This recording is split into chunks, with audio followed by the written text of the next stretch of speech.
Today we will be engaged with Rachael, who moved from Nigeria to the UK for a greener pasture. Hi everyone, my name is Samuel Keke and I'm your host for The Immigrant Story, and this is our first episode.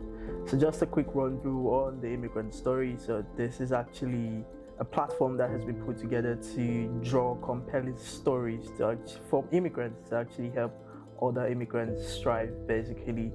So today I have with me the very ever smiling Rachael. So Rachael is actually a very good friend of mine. I think we've been friends for a couple of months ago. Yeah, I was And the good thing about our friendship is that we know we're really busy. We're busy. We work like 9 to 5 Monday to Fridays. We've got Saturdays fixed like a reminder.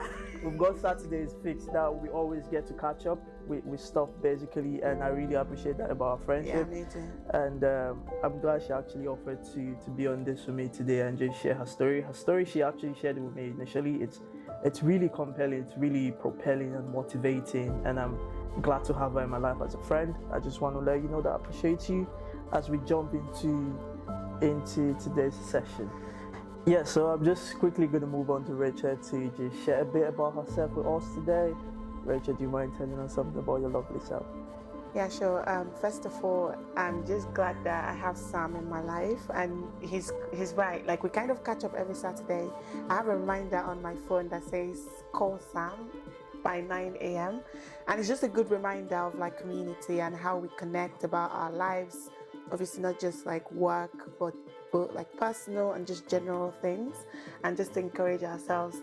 But back to the introduction, my name is actually like Onyechi Rachael Ogugwa, and Rachael has just been the standpoint because no one can pronounce Onyechi, even this Nigerian man. So I do try. Yeah. So Onyechi. yeah. Okay. So Rachael is my name, and I live in London, and yeah, I live and work here.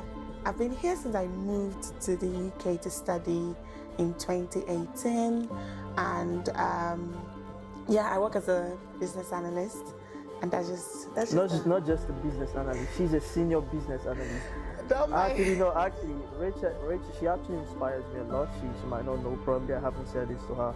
I remember. You say it a lot. Yeah, so she's actually a senior business analyst, and I'm happy to have her on here. So she just shared a story also. Quickly, we'll be diving into the story, into the questions rather.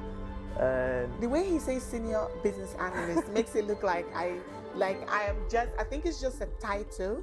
It's not title, like that's not what we're looking for. Leave it on there. So, yeah, to our first question of the day. So, but people normally they just wake up in the morning and feel like they want to move into a different city. They feel okay, it's the right time, it's the right moment, basically. So I just want to quickly know what really motivates you in like moving to a different country, leaving Nigeria and moving into the UK. I know most people would definitely say it's for a greener pasture, but do you have anything in particular that stood out as a motivation for you to come into the UK? Like frankly, it was like greener pastures, and for me it was in 2017 I launched a bakery in Aba, Nigeria, and people that know me like before, like I had this bakery in Nigeria, and so 1 year into running that business, it failed. And it was, I'm growing up, I'm 21, I'm failing in my business, and I'm like, God, I cannot withstand this shame. Mm-hmm. First, it was a shame. I'm glad that now, obviously, I can accept that it failed, because it took me a minute to realize, okay, this business had failed. And luckily, I had like support system, my family, and I was like, I need to move. I need to go somewhere. And then I was considering, okay, let me start doing an MBA. And, I feel like, I'm a Christian, and I think in everything that our part, kind of everything that happens in our lives is just like kind of path taking us where we want to be. And I remember that business was actually how I got into having an MBA, like getting even into an MBA. I did not submit my school certificate, I did not submit my degree, nothing. It was just like my portfolio running a business, and that was how I got into like the MBA. And I was 21, I was the youngest person. Like the next age would be like maybe in their late 20s, so I was the youngest person in the group.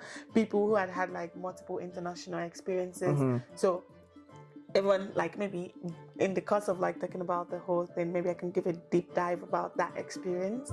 But yeah, so really it's greener pastures, you know, trying to kind of just leave Nigeria. I thought it was just a good thing, like, you know, moving and just finding myself and probably like what comes, you know, whatever comes next. Yeah, that's actually really great. You know, one thing I actually picked from that was you starting a business at 21. So it makes me want to go back into. I did not even start at 21. Oh, okay. Okay, you started a bakery that failed at 21, which means you've been doing something probably before then. So that wants to take me back to your growing up. How was it like growing up? Were you around business-oriented family people? Yeah, or? My dad was really business-oriented, and you know, yeah, my dad had different businesses, and maybe if my siblings see it now, they'll be like, "Which business?" So we had. It's so funny because growing up, we had to grow our food. So we had a farm where we can kind of grow our food, you know, yam, rice, all the stuff. And even now, do you know what? Everything that happens in our life is just preparing us for like our growth and everything. Like never see anything as chance. You get me? Even at work now, when I talk about that, like you see how it reflects in how I live my life now. Yeah. And when I was growing up, there was a time where we would, you know, grow our food. Oh wow, what a story. So I believe that's more of the reason you actually opted for an MBA. Yeah. So that's really good. So I really want to know, okay, getting in as an immigrant, it can really be challenging most times. So my next question is, how did you build a new life for yourself? Did you get into a routine? Were you like, was it you know, people be like aspire to perspire to require all those type of things? So tell us about that journey. First of all, I feel like I'm still scratching the surface. Yeah, I feel obviously being abroad and here gives you very huge, massive opportunity. But like obviously like moving to a new country and trying to, first of all, you have to understand, you have to have like a clear goal of where you want to be. Yeah. Like it is, how long do you expect this? I know life happens, but you can set, like for me, I said to myself, 4 or 5 years from now, I am going to be in a like top, you know, in a company working, and I always wanted to work in operations, and luckily I find myself in one. But like I was like, this is what I want to be, this is where I want to be, but also understanding that to sustain myself within that point, I needed to do different things. So I did so many other jobs and just kind of, you know, stepping stone. Okay, that's really good. So we want to like dive into your journey to like becoming a business analyst. Like, where did this whole thing begin from? Because you said you started with MBA. I think being a business analyst has to do with something relative to evaluating data and all of that, basically. So how did data came into MBA? So do you want to take us through that journey? Sure. To start with, I have like an analytical background based on degree, and I have a diploma in statistics. But then when I was doing my MBA, it's so funny because I used to work as a care worker during my MBA. Okay. And I was doing a night shift with a friend of mine, Margaret. And Margaret she's worked as a data analyst in BP. And then she was talking to me. She said, "Rachel, you'd be very good as a data analyst." Oh, you mean BP, like British Petroleum? Like British Petroleum, yeah. Okay. She's worked there, and she was also doing her MBA. So she actually was the one that helped me get the job. Oh wow. Okay. And did she help me get the job? But anyway, we're working at carers, and look at Margaret having like 5 years as a data analyst, doing her MBA, and me, I'm doing my MBA, and we're there. And then she said, "You would be really good at being a data analyst." I was like, "Do you think so?" And she said, "Yes, go on LinkedIn, take some courses. Yeah. You have like an analytical background and all that. I think you'll pick up well." And that was the first time I heard of SQL. I've heard of it, but that was the first time I started writing SQL codes, doing Excel. I knew Excel, but I didn't know how to do anything in Excel. But that was the first time I started, you know, looking at all the stuff that you can do. And that was the first time I checked out Power BI. So how are you gonna say, how challenging was that process for you? Was it something that required consistency, requires time, requires personal discipline, and all of that? Every good thing requires personal discipline. Yeah, it does. I think then also I wasn't sure if I was going to go into a data analyst because, like I said, I loved operations. I wanted to be part of. So I was like, if I'm in data, would I be able to do operations? Yeah. But Yes, but it gave me a snapshot, like having to do it. Then I started applying for jobs as a data analyst. Then I got my first interview, and it was with ClickSense. And I could remember, I took like a night, and I did this course on LinkedIn about ClickSense, and I created a dashboard. And I went for the interview, and I got the job that day. Oh, wow. I did not have a visa to even do, because I lied to them that I had a visa and everything. Okay. And I did not have a visa. I got the job that day, and I could remember I was speaking to my sister, and the lady called me and said, hey, they want to offer you a job. And it was actually, it was with Samsung, but it was like an umbrella company with Samsung, but I was going to be working for Samsung. And then they said, oh, but we're going to pay you 25K. I was like, which guy? but obviously, like, I'm doing a care job, I'm earning 18, like less than 18 grand. So I was like, why not? But then I was like, I actually need visa, but part of my MBA was that I had 1 year to work. So that was like a possibility. I think one beautiful thing she's skipping out of this story was how she sold sweets. So I want to hear that in the story. So where the selling of sweets actually came about in terms of you creating a pathway for your professional life or stuff like that. Like, you have to do what you gotta do, you know. You have to do what you have to do. But like that sweet, and like I tell you all the time, I feel like that sweet was one of the most down time in my life, because I had finished my MBA actually, and I couldn't get a job. The pandemic hit, and like with my MBA, I was searching for jobs. I didn't find one, and it was also during that point I started learning Python. You know, data analysis with Python. That was, I set my goal every morning. Immediately I wake up, I spend 2 hours writing Python, whatever, for data analytics. And then I got the job. It's so funny because I belong to the suite. This student group, and this guy said, I'm looking for a suite. So I sent him a message. I said, hey, I can actually sell sweets. And that was how I started selling sweets. And funny enough, I got my MBA notification. Hey, congratulations, you have your MBA selling sweets. I was like, God, no. But it was amazing. It was such a good, it was good. It was a good point in my life, kind of a definition. It was time I learned how to code with Python. You know, it was just something that I needed to do to get to the next job I got.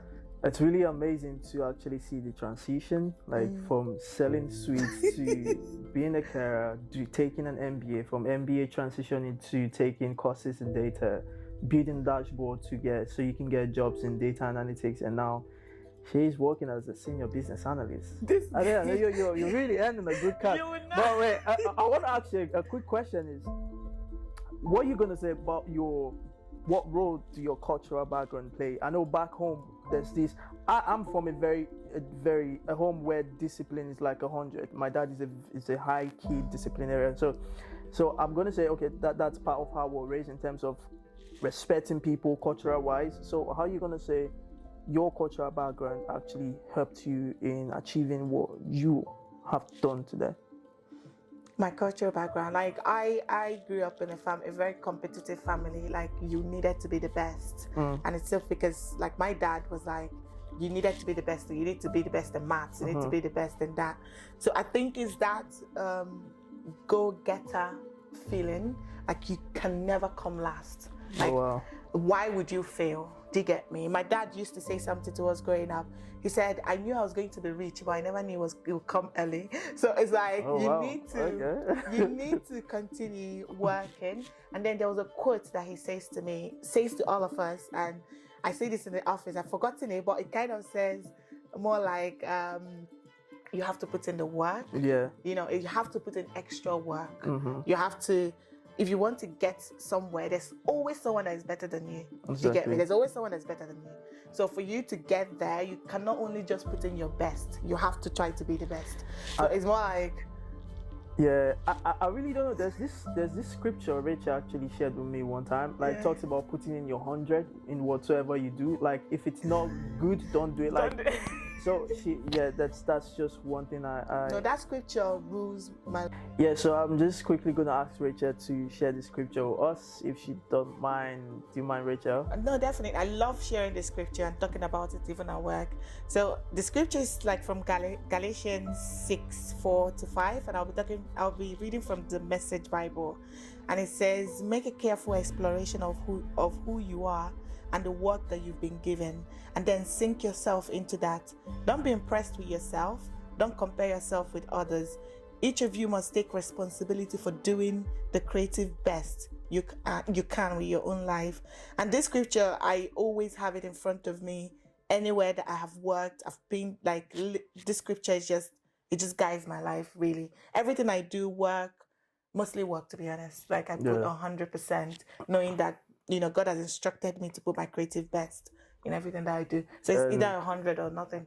And that's really, really so cool. That is really so cool.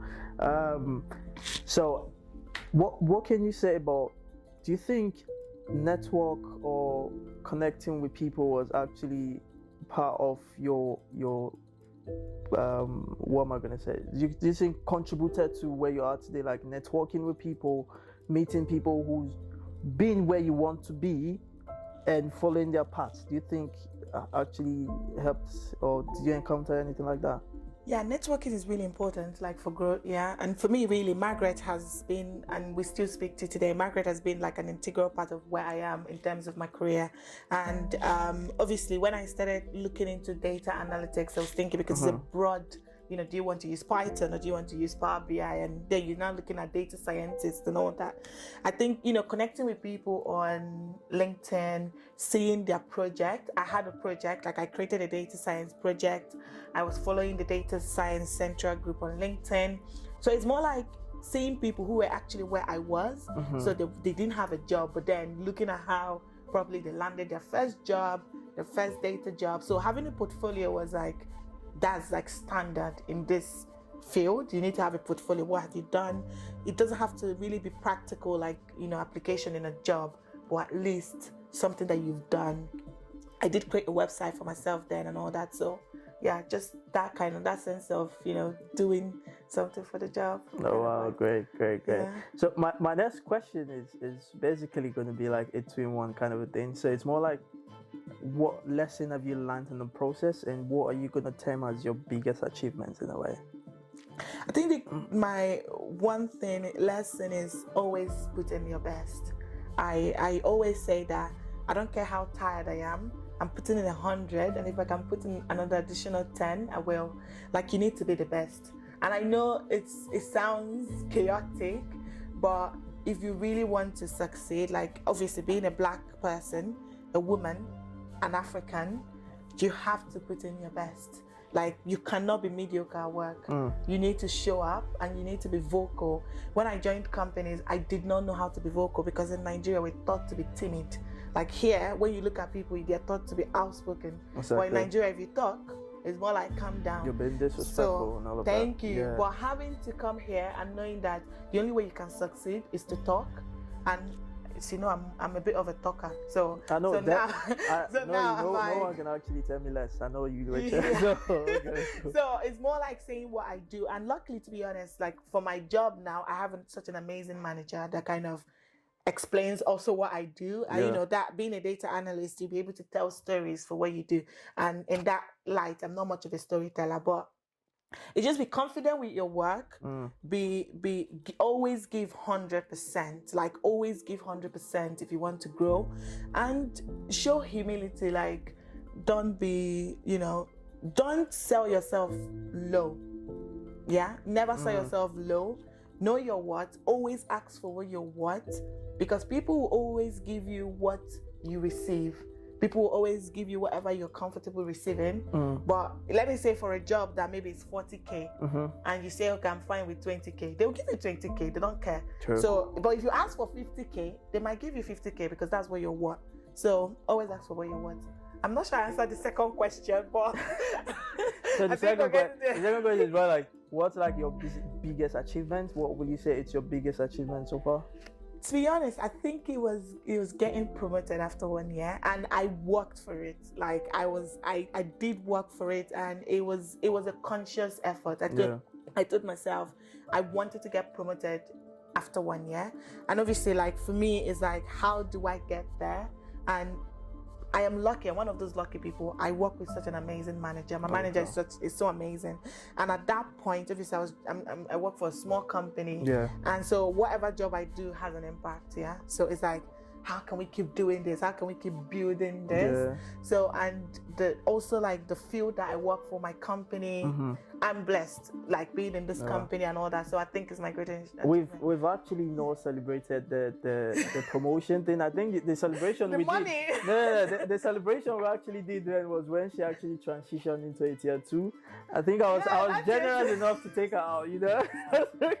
Honestly, As Sam a good is such friend. an amazing friend. So, Sam, calm down, hold on. Sam is an amazing friend, and that is why my friendship with Sam is so important to me. Because Sam, I've never seen anybody. I'm blushing. I've never seen anybody that isn't my family or maybe romantic partner that has been so happy about my career like Sam. I can remember when I switched to my tier 2.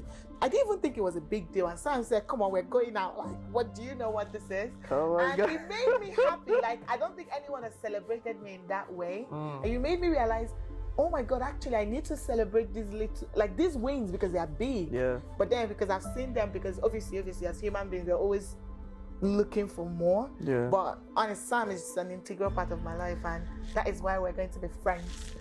G's for life. Cool. Yeah, I just want to say thank you for that. It actually means a lot to me as well.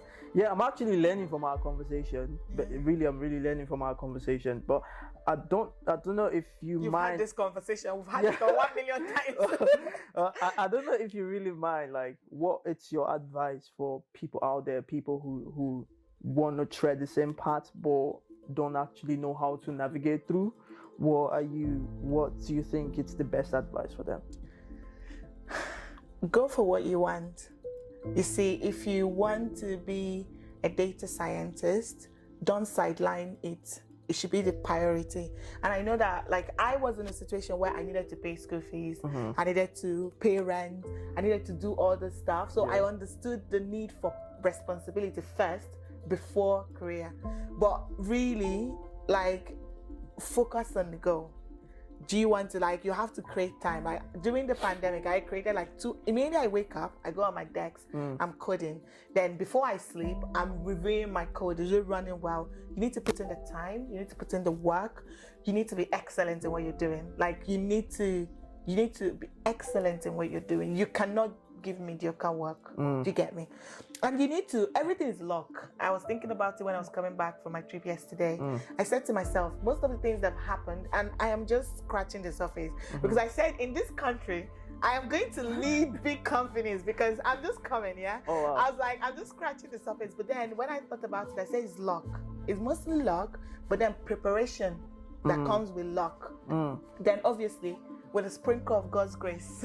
Not sprinkle, but outpour of God's grace and everything that He does for me in my life. But it's more like you have to be prepared, you have to be ready. Then when luck comes, you now have to sell yourself. Exactly. Sell yourself, never sell short, and ask for more. Always ask for more.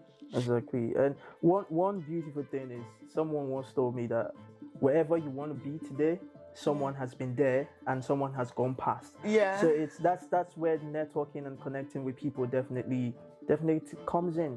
So I just want to give Rachael the platform to put out her handles out there, how people can connect to her, reach out to her, and basically, you never can tell how this can help someone. Someone might just want to tread on the same path, the same platform, but don't really know how to go. So do you mind sharing your Instagram name, your Twitter handle, how people can reach out to you? We can display that on the screen as well. Yeah. Just know that when you go on my Instagram, it's just all about me traveling. Yeah, another thing I want to add is, oh my God, Rachael has gone on 5 trips this year, basically, and there's something I admire about her consistency with the gym. Rachael can be so tired, but she's still gonna go to the gym. I think that's another level of consistency. I work from home. And that's one thing about being an adult. I don't have it all figured out, but you need to have kind of a schedule of how you live. I work from home. I wake up, I go to the gym, I come back, I work. Sometimes I go into the office. So without having that consistency, if I lose it, I'm going to lose my mind at work, and I need to give my 100 at work. And because it's not just about me. I'm not representing me. I'm representing God and what He's put on me. So I'm like, I can't. And also, another thing is I'm a scuba diver. Yeah. Oh, one thing you guys should know is that she's a certified scuba diver. I'm a certified scuba diver. So she's a certified scuba diver. Just in case, I'm looking for a scuba diver body. So just in case. Yeah. So let's quickly go back to how we can connect to Rachael. So do you mind what's your handle on Instagram or Twitter? My handle on Instagram is call me Rachael. call me _Rachael. And on a more serious note, like when you go on my LinkedIn, because I work for a company that is like a people analytics, and so when you look at my LinkedIn, it's mostly people analytics. I don't think there's like any resources out there for me to like help people who want to navigate this journey. But mostly what I would always say is have a work, like all my interviews as a data analyst, I have always had a portfolio, a dashboard. And every interview I've gone with a dashboard, I always get the job. In fact, immediately I go in prepared, like this job I got, even my manager talks about it sometimes. She said, when you came with your dashboard, we did not have to ask you questions. We were just explaining. So when I got my job in a clinic, I went with a health dashboard. Now I got my job in a people analytics company. I went with a agile dashboard. Cool. So it's like, know the company, prepare something that solves the problem for them. Like you've spoken to them once or twice, they have a problem. Solve that problem in kind of data way and just make it fun. Cool. That's just it. Cool. Yeah. I think I'm speechless. I'm speechless. And another thing you guys need to know about Rachel, I think she's just a jack of all trades. She's got. Have you seen when she bakes?